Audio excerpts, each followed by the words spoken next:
Well, I'm speaking of leadoff.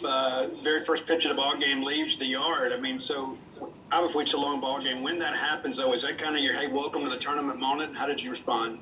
Yeah, definitely. It's kind of a little bit of a shock to have the first pitch you throw in the regional to be a home run, but it was I thought it was as good of a pitch as I could have made, but he just did a great job, smoking that ball. So, give him credit. I got to tip my hat to him.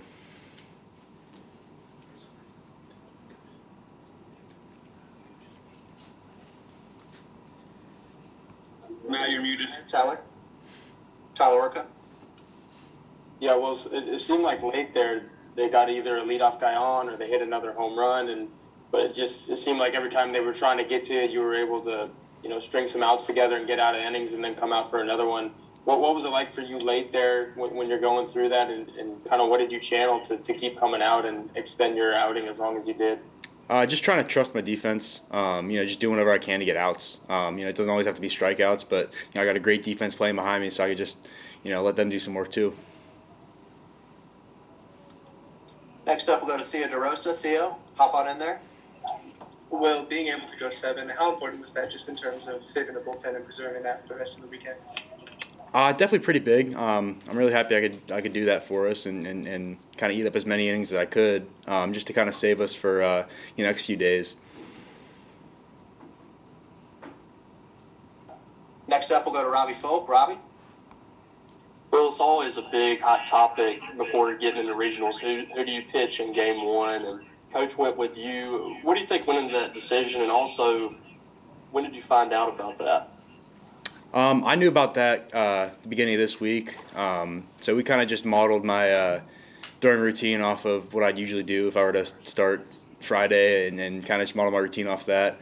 I think it was pretty much all matchup. We got a ton of great guys, so I think them having a lot of righties, it was better for me to go than for Christian. But I feel like either way we would have been fine.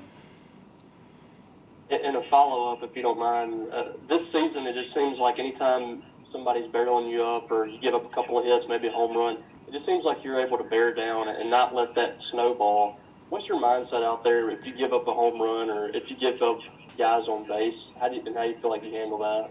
Home runs, try to flush it, just forget about it and focus on the next pitch. And with guys on base, I try to be at my best, or even better than my best, just to try to prevent more runs from scoring. Joel Coleman, you're up next. Well, you guys obviously got this opportunity to possibly host a postseason taken away from you last year, so this is your first chance to be here at Mississippi State on Dudy Noble Field in a regional environment. I guess two-part question, just what was it like to be out there, and just what's the feel when you're on the mound at Dudy Noble Field in this kind of environment? Oh, it's electric. There's no place like Dudy Noble.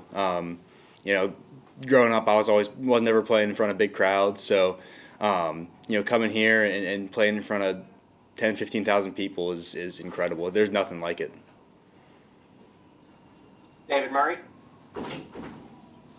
I don't know if you could go back to the 5th inning, but after the home run, you've got a couple of guys on base. Coach Foxall comes out and gives a little chat there when Teixeira takes a swing that he was just trying to murder the ball. What did you come back with him on that high fastball to strike him out? I'm sorry, can you say that again? Yeah, there in the 5th inning when you've got the tying runs on base and Teixeira comes up, they come out and have a little chat with you, and you come back and throw a high strike fastball. How are you attacking the Teixeira? Just attacking high. He kind of looked a little slow in that first one. So we went back to it, and I made a good pitch, and he swung and missed. We'll do the 2 in the queue to wrap it up for Will. We'll go to Steve and then Courtney. Steve, go ahead. Well, obviously it's good to get the first one in. So, is there anything that you share with some of the other guys on the staff now that you've been out here? I mean, maybe to kind of let them know, hey, it's just another ball game, or to kind of prepare them. You mentioned the atmosphere itself, but this is not a typical weekend for you guys. So, what can you kind of share with them to kind of prepare them for the mental grind of the rest of the weekend?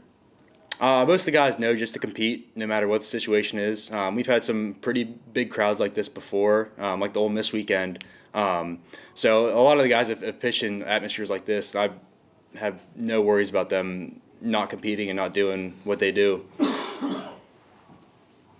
Will Courtney, go ahead and wrap us up.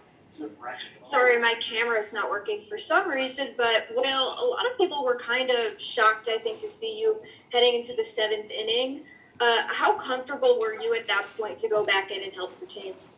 After the 6th, Coach Fox came up to me and asked if I was good to go, and I said, yeah. So, I was going out there and doing whatever I could. Luke, it just seems like every time you come up and there's somebody on base, you deliver whatever the team needs, sack, fly, ground ball, the right side, whatever. You did it with a couple of big hits tonight. Just what's your approach when you get up there and you see guys on base? Just try to do whatever I can for the team. Like you say, whether it's a sack, fly, getting somebody over. I just try to hit the ball hard, and luckily today the ball was finding some holes for me. We'll go to Steve Robertson next. Steve, hop on in there. Look, the double steal there. Foxhall comes out there, sets the defense there. What did he tell you guys? I mean, was it something you guys picked up? It seemed like it was almost a perfect situation for a mound visit. Well, we didn't even go up there to Coach Fox. It was just him, Bednar, and LT up there talking. They were talking about the hitter.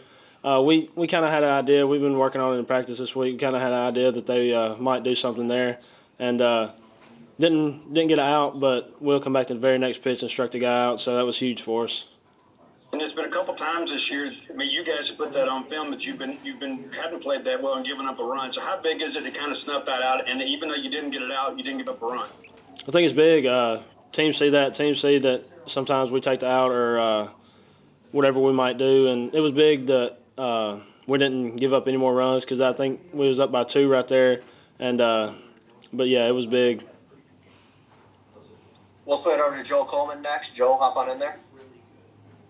Look, you guys last week in Hoover, of course, kind of struggled offensively and things, and today you come out and it was like you guys were just piecing things together. I think, scoring 5 or 6 of the 8 innings that you come to the plate and just finding ways to score. Just how fulfilling is that after the offensive struggles of last week to be able to come out, only strike out 3 times in the game and piece things together inning by inning? It was big for us. We had people move runners over. Lane hit a sac fly for us, so it was big for us. We today at the plate, I think we played a really clean game of baseball, and we just have to carry that over into the next couple of days. We'll go to Theo next. Theo, jump on in. Luke, having guys like Brad Cumbas and Kellen Clark get those doubles, how much does that say about the strength of your lineup 1 through 9 that you can have anybody pretty much hit the power, get on base? It's big for us. I think to win 1 through 9 everybody has to produce, and whether it's getting somebody over, hitting a sac fly. And Kellen's a great player. I think he showed that over the past couple of weeks. He's continued to get better and better, and glad he's hot right now. Got time for a couple more for Luke before we get Coach Lamonis in there. Robbie, go ahead. Luke, you had to come out of the game in Hoover. I think you got hit on the elbow with that pitch. How much work did you get in this last week? Did you get a full week work in? Yes, sir. I was after them 2 off days that we had. I was back in there. It was still a little sore, but I'm good now. Everything's back to 100%. And but yeah, I had a full week of practice, so that was big for me. We'll go to Steve to wrap it up. Steve, go ahead. Look, I want to ask you about Kellum. You mentioned him about what a great player. When he hits the baseball, it just kind of sounds different coming off the bat. I mean, and I know we're up here, so you guys are down there. What do you see from him at the plate? Because it seems like the one he hit out to right field today, I thought it was going to take the guy's glove off. I mean, does he routinely do this stuff in practice? Are you surprised that he's hitting the ball as well as he is? Oh no, I'm not surprised at all. He just has a different presence for him in the box, especially to be a freshman. The presence that he has in the box is really good, and I think he showed that over the past couple weeks. And but yeah, he's going to be really great for us and really going to help us in these next couple weeks, hopefully.